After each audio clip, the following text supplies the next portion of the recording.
Hello dear friends, welcome to G centric. Questions लगा रहे हैं हम फिर से। लल्लू क्वेश्चन आपके सामने आ गया और कहाँ पूछ रहा है वो 2015 में पूछ रहा भैया। क्या पूछ रहा? The impulse response of an LTI system can be obtained by differentiating the unit ramp response, differentiating the unit step response, integrating the unit ramp response, integrating the unit step response. वाह भैया वाह, हमको बना रहे हैं Golu.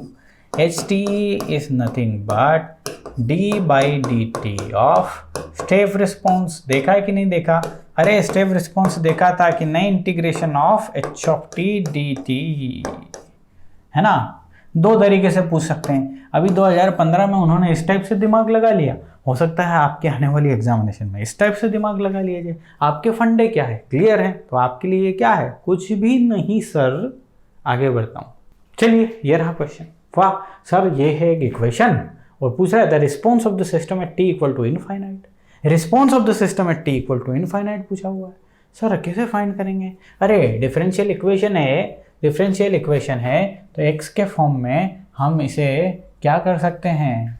X के form में एक इक्वेशन लेके आ सकते हैं। इसका रिस्पॉन्स, इसका आउटपुट एक्स हो गया। मतलब अरे लिखा होता है ना D Y by D T equal to 2, यानी कि y जो है उसका रिस्पॉन्स प्रेजेंट करता है कि नहीं करता है? रिस्पॉन्स तो यहाँ पे x की जो टर्म होगी वो रिस्पॉन्स रहेगी। इतनी बात तो क्लियर है ना। चलिए इतनी बात यदि क्लियर है आपको तो और भी चीज़ें क्लियर होंगी आपको। और वो क्या है?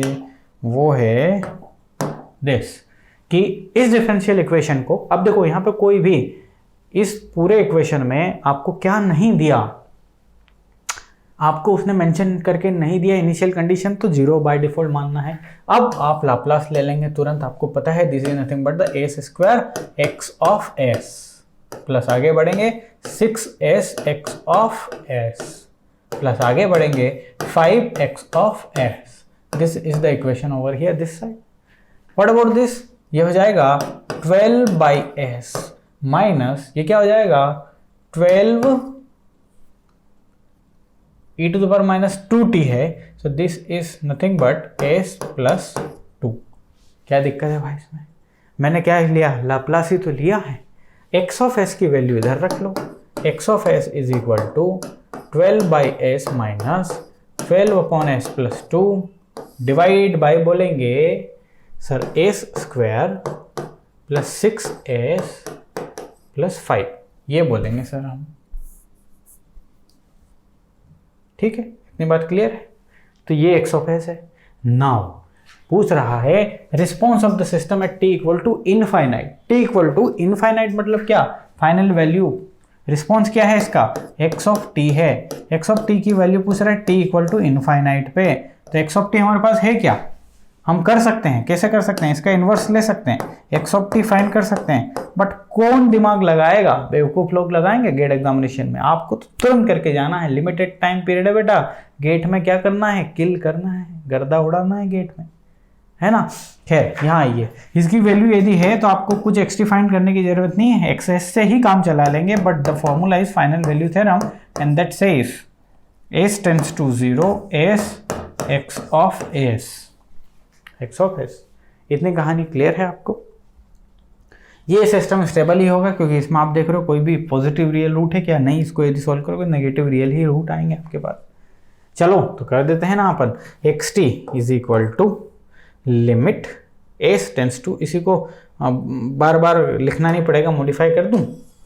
मॉडिफाई कर देता हूं। धन्यवाद परमिशन देने के लिए, है ना। X of T at t equal to infinite is nothing but limit s tends to 0 s multiply with this. Okay, anything else? इसने पूछा है क्या हमारे पास? कुछ भी और भी कहानी पूछी है क्या? नहीं पूछी है। तो अब देखो जरा, पूरा ध्यान से देखना। कहाँ गलती होती है स्टूडेंट वो पहले मैं बताऊंगा, है ना। देखो कहानी जो है, अब आपकी कहानी क्या हो गई? t equal to, okay s equal to 0 put करना बस बचा है। तो s इक्वल टू यदि 0 पुट करोगे आप यहाँ पे, यदि s इक्वल टू 0 पुट करोगे तो ये इनफाइनाइट वाला टर्म हो जाएगा। तो यहाँ से बात नहीं बनेगी। s का मल्टीप्लाई कर दो अंदर, s का यदि मल्टीप्लाई कर दो तो ये हो जाएगा 12 minus 12s upon s plus 2 divide by S square plus 6s plus 5, रखो 0, 0 जैसे ही रखोगे तो ये कहानी हो जाएगी 0, ये दोनों कहानी 0 हो जाएगी और ये हो जाएगी 12/5। 12/5 की value 2.4, so 2.4 is the answer. Clear है ना इतना? अब क्या करते हैं बच्चे गलती, ये देखा अरे यार ये यहाँ तो कुछ ये बचेगा नहीं और s इक्वल टू 0 और 0 इज द आंसर। गनीमत है कि इसमें नहीं है, बच गए बेटा। आगे बढ़ता हूँ, चलिए ये है ट्रांसफर फंक्शन का है। Select the correct transfer function v naught s divide by v1s from the following. ये है v1, ये है v naught, 1 1 1 और 2 ऑप्शन खा चुका हूँ मैं, देख लेंगे, अपना कोई फर्क नहीं पड़ता क्योंकि हमारे कॉन्सेप्ट जो है ना बहुत ज़्यादा क्लियर है। ओके, सिंपल सा नेटवर्क दिया है आपको v naught। पहले इस पूरे सिस्टम को जो कि टाइम डोमेन में है ना, v1 है, 1h है हेनरी, ये अपना इंडक्टर लगा हुआ है, ये लगे हुए हैं, इनको s में कन्वर्ट कर लो तो this is nothing v naught by s और ये हो जाएगा v1s, ये हो जाएगा। रेजिस्टेंस को जब लाप्लास में कन्वर्ट करते हैं तो रेजिस्टेंस का R ही बनता है, L को जब कन्वर्ट करते हैं तो LS बनता है, C को करते हैं तो 1/CS बनता है। क्लियर है ना इतनी बात? ओके, सो ये हो जाएगा LS, यानी कि ये S हो गया, ये 1 ही है, ये 1 ही है।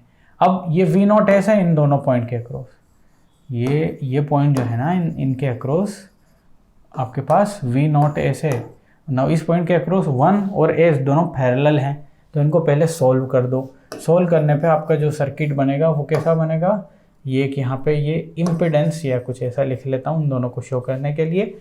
1 और S यदि पैरेलल में है तो S divide by S plus 1 उनका रिजल्टेंट बन जाएगा, S प्लस 1 बन जाएगा, ठीक है। और उन्हीं के अक्रॉस जो वोल्टेज है that is V naught S।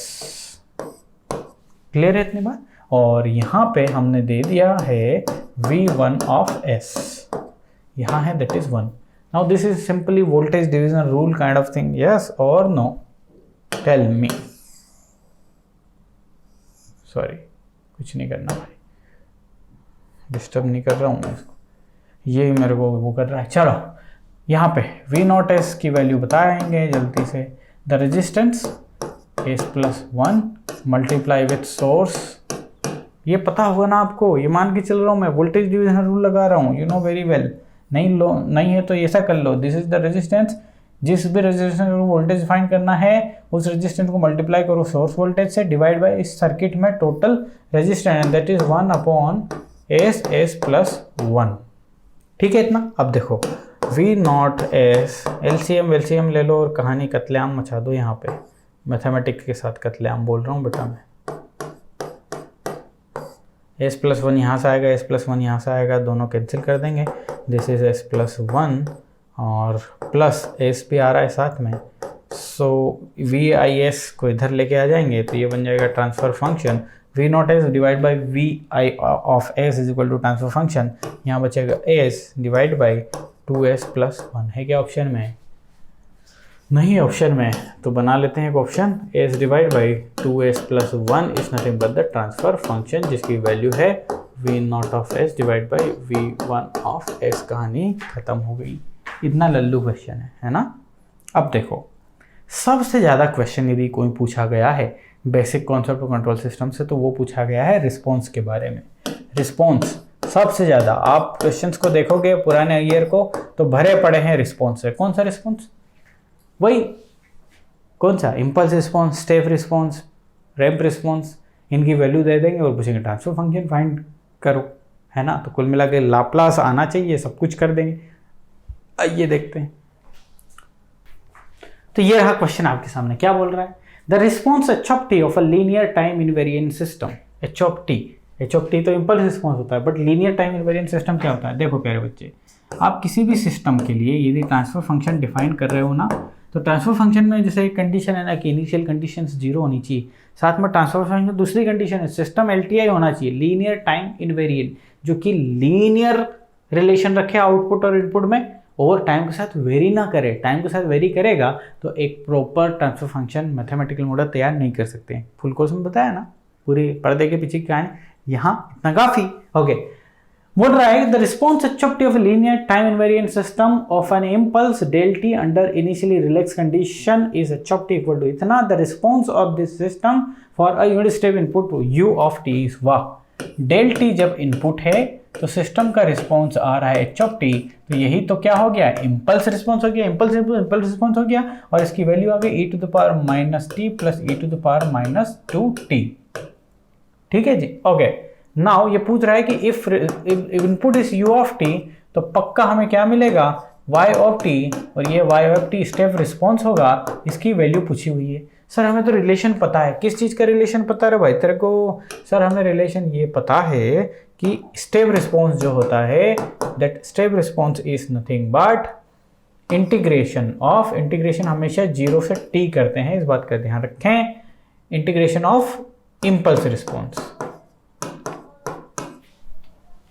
ठीक है, इम्पल्स रिस्पॉन्स। सर ऐसे हम कर सकते हैं, एक ये मेथड है, ऐसे हम कर सकते हैं, कर लीजिए ना। सर दूसरी तरीका भी है हमारे पास। दूसरा तरीका ये है कि यदि एच ऑफ टी मेरे पास है, यदि मेरे पास एच ऑफ टी है, इसका मतलब यह है कि मैं सिस्टम का ट्रांसफर फंक्शन फाइंड कर सकता हूं, बिकॉज सिस्टम का transfer function is nothing but Laplace transform of H of T. Yes और नो? एच ऑफ टी का लाप्लास जो है वही सिस्टम का ट्रांसफर फंक्शन होगा। तो ट्रांसफर फंक्शन यदि फाइंड करेंगे यहाँ से, तो ट्रांसफर फंक्शन क्या हो जाएगा, कोई बोलेगा 1/s+1, 1/s+1 क्योंकि ये e to the power minus t, e to the power minus t के मल्टीप्लीकेशन में u ऑफ टी है, समझ लीजिए, जिसके साथ कोई नहीं उसके साथ 1, और 1 इज द यूनिलैटरल यहाँ पे जो मान रहे हैं, तो u of t unit step मान लीजिए, यूनिट स्टेप का 1/s होता है, e to the power minus t 1/s+1 दे देगी यहाँ पे आपको, ये हो जाएगा s+2। This is the transfer function. If this is the transfer function, now इस ट्रांसफर फंक्शन में यदि ये ट्रांसफर फंक्शन है, तो अब इस ट्रांसफर फंक्शन को आप इनपुट दे दो, क्या इनपुट दे दो, u of T that is 1/s। Now output आपको जो भी मिलेगा उसका y ऑफ टी निकाल दो और आंसर मैच कर लो। एक ये भी तरीका है, ये भी तरीका है, ये भी तरीका है, दोनों में से कोई सा भी तरीके से आप कर लीजिए। चलो मैं इस तरीके से करता हूँ।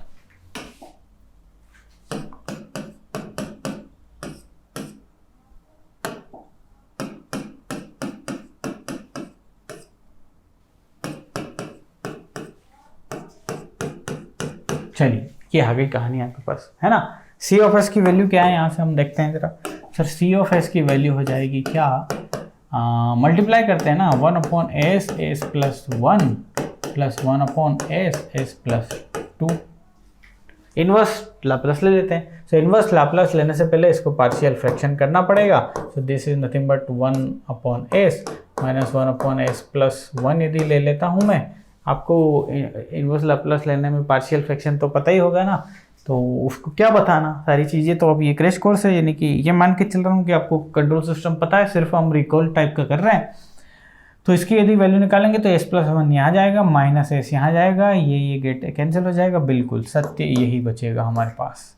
ठीक है, अब हम बात करते हैं यहाँ पे। सो यहाँ पे यदि बात करेंगे तो यह आएगा 1/s माइनस 1/s+2।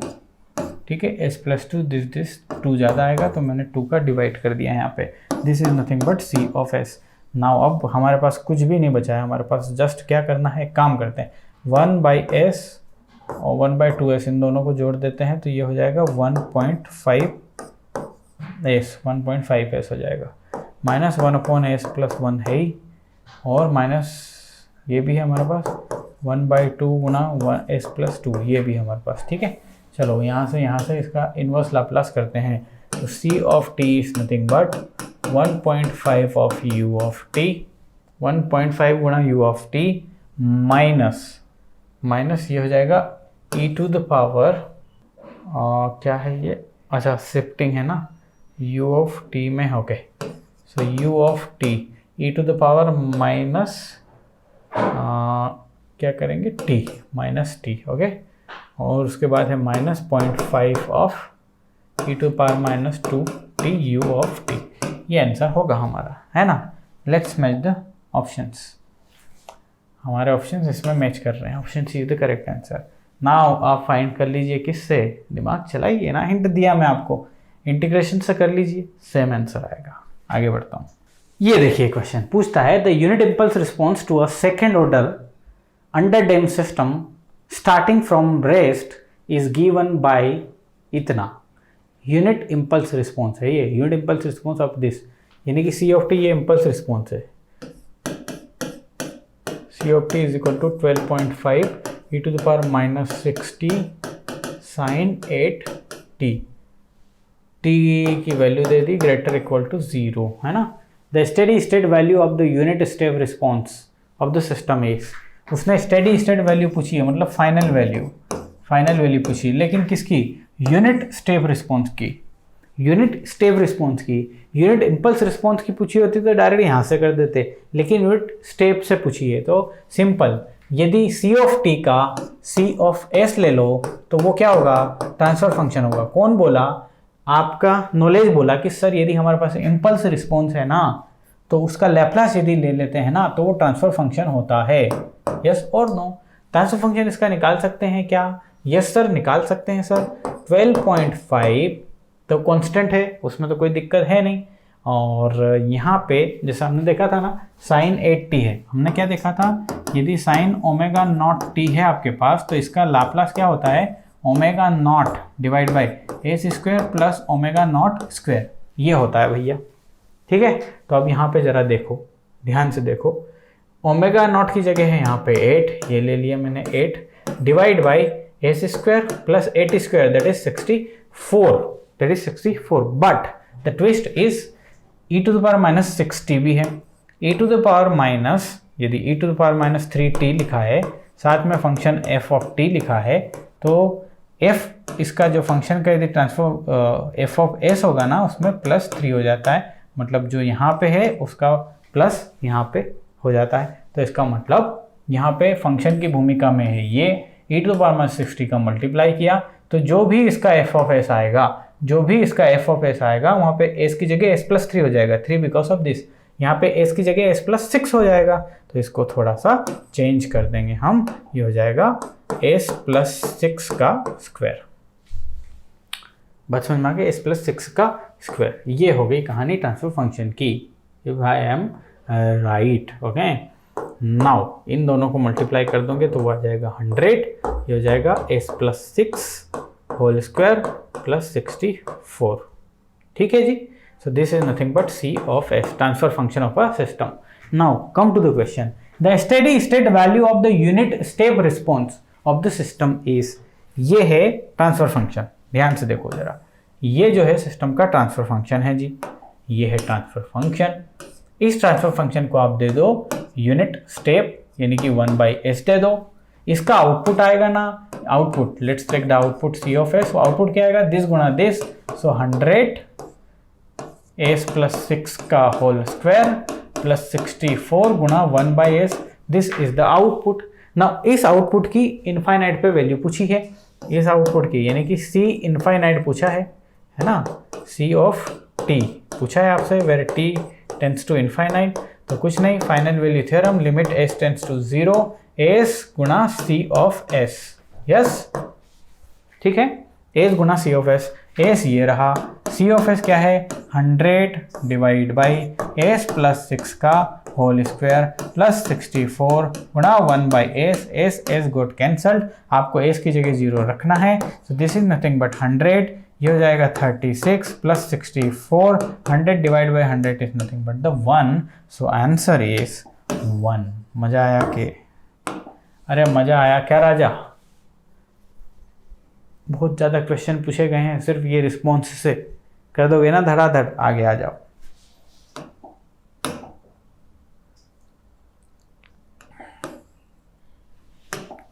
पूछता है a linear time invariant system, मैंने बोला हमेशा एलटीआई सिस्टम एनकाउंटर होगा, has an impulse response e to the power 2t, t greater than 0 मान लिया, t ग्रेटर देन 0 मान लिया, मतलब वो ये कहने का जा रहा है, दिया हो तो ठीक, नहीं दिया हो तो बाय डिफॉल्ट मान लेंगे e to the power 2t u of t, ये दिया हुआ है कुल मिला के, u ऑफ t क्या इंडिकेट कर रहा है, t ग्रेटर देन 0।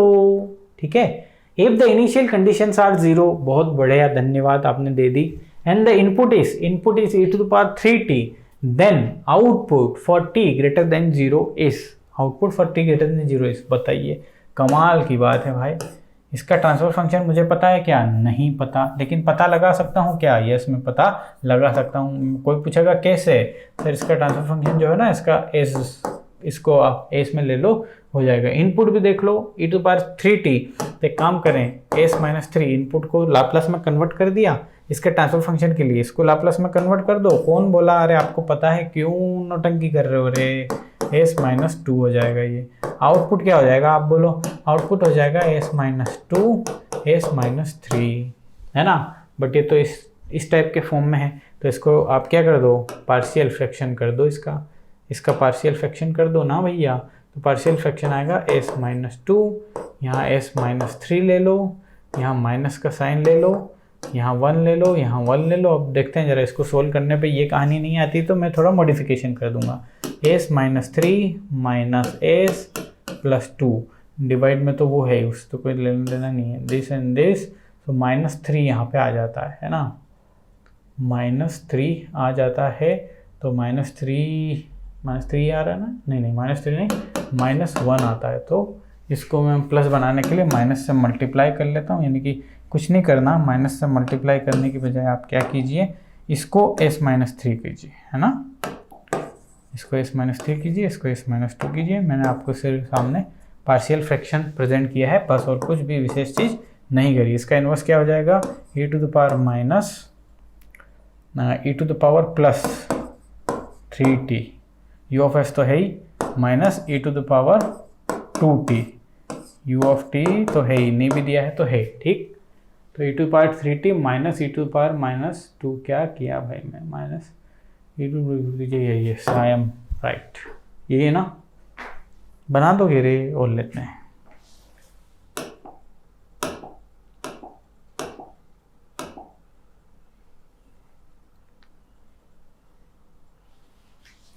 ये सारा सा क्वेश्चन पूछ लिया। The transfer function of the system is described by this, when ut is the input and yt is the output. u of t input है, y ऑफ t आउटपुट है। तो ये transfer function पूछ रहा है, तो सर इसका Laplace तुरंत हम कर देंगे, आपने सिखाया है, और वो हो जाएगा s² y of s। Initial condition दी हुई क्या? नहीं, तो भूल जाओ, s y ऑफ s और plus 2y of s is equal to 5/s। ठीक है, अब जरा देखो ध्यान से, ये है आपके पास y ऑफ s, और इधर हो जाएगा 5/s divide by s² plus 3s plus 2, s² plus 3s plus 2, ठीक। सो क्या पूछा है इसने पूछा है with ut the input and yt तो ट्रांसफर फंक्शन पूछा है ना। ओके, तो भाई इसको 5/s करने की भूल मत करो, इसको मैं कर लूँ ऐसा 5 ऑफ us, क्योंकि इनपुट है ना, आउटपुट डिवाइड बाय इनपुट चाहिए ना मुझे। सो this is nothing but the output. इसको डिवाइड करो आप u ऑफ s से, यानी कि 1/s से। सो ये है 5s² प्लस 3s प्लस 2, ये ट्रांसफर फंक्शन हो गया। आउटपुट का लाप्लास डिवाइड बाय इनपुट का Laplace is equal to transfer function provided all initial conditions are 0। तो कहाँ है भैया? 5s² प्लस 3s प्लस 2, ये रहा। कहानी क्या हो गई? खत्म हो गई। अच्छा, यहाँ ट्रांसफर फंक्शन नहीं पूछ के आउटपुट पूछा होता, आउटपुट y ऑफ s पूछा होता इन s डोमेन, तो ये s एक और आता, 5/s होता ना, s यहाँ पे आ जाता, तो ये 5/, this is the value of y of s, this is the value of transfer function. जरा सा में कहानी क्रैक हो जाती है, गेट इसी का नाम है। आगे बढ़ता हूँ।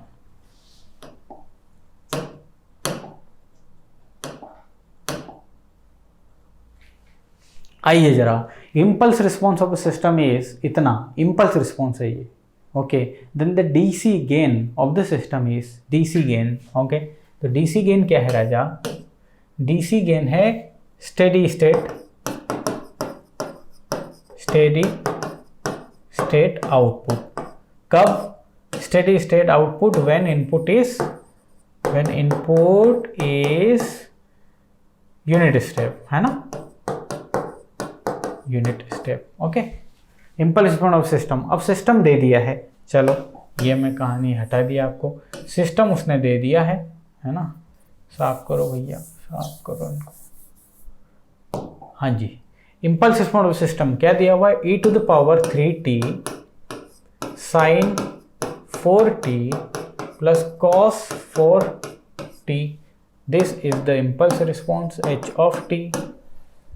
डीसी गेन पूछा हुआ है, तो आप क्या करोगे, पूरा देखना, जाना मत बीच में। आप क्या करोगे sir, H of S find कर लेंगे, एस इक्वल टू 0 पुट कर दोगे। अच्छा जी, ऐसा करोगे, करके दिखाओ सर। ये हो जाएगा 4 divide by S square plus 16, ये हो जाएगा sir S divide by S square plus 16, है ना। अब चूंकि शिफ्टिंग है सर, सो e⁻ s जो है वो हो जाएगा क्या, s माइनस 3 स्क्वायर, और ये क्या हो जाएगा, ये हो जाएगा s माइनस 3, इसका भी स्क्वायर। सर s की वैल्यू बस 0 पुट करनी है, मज़ा देखिए आप ज़रा। यहाँ पे यदि 0 पुट कर दोगे तो ये हो जाएगा 9 प्लस 16, यहाँ आप 0 कर दोगे तो this is nothing but the 0, so this is nothing but 4 divide by 25, 4 divide by 25, है ना। यस, तो यार 4 डिवाइड बाई 25 ऑप्शन में होना चाहिए था, ताकि आप गलती करके आते एग्जामिनेशन में। मान लो यही है 4 डिवाइड बाई 25, गेट में ऐसा ही होता है, जो गलत आंसर लेके आओगे वो वहाँ पे अवेलेबल रहेगा। क्यों है गलत ये, अरे भाई ये सिस्टम जो है ना, ये अनस्टेबल सिस्टम है रे, अनस्टेबल सिस्टम है। अनस्टेबल यदि सिस्टम है तो क्या उसकी फाइनल वैल्यू निकाल सकते हो, क्या फाइनल वैल्यू निकाल सकते हो क्या? मैंने बताया था फाइनल वैल्यू नहीं निकाल सकते। मैंने एक एग्जांपल दिया था कि नहीं, e⁻3t u of t का दिया था कि नहीं दिया था। इसका ग्राफ कुछ ऐसा जाएगा, इसकी कोई फाइनल वैल्यू बता पाएगा क्या? इसकी कोई फाइनल वैल्यू नहीं बता पाएगा। नॉट डिफाइंड है, इनफाइनाइट बोलेंगे अब उसे। तो देखो ये है, ये ऑसिलेटरी है, ये ऑसिलेटरी, इनका यदि मल्टीप्लाई कर दोगे, मान लो इसका और इसका भी मल्टीप्लाई भी कर दोगे, इसका और इसका मल्टीप्लाई कर दोगे तो सिग्नल कैसा बनेगा? सिग्नल ये ऐसा अनबाउंडेड सिग्नल बनेगा। अनबाउंडेड में अनबाउंडेड, जो अनबाउंडेड सिस्टम अनस्टेबल है तो उसका डीसी गेन या फाइनल वैल्यू नहीं निकाल सकते जी, नहीं निकाल सकते। None is the answer. क्या है आंसर? None is the answer, D is the answer. With the point. आगे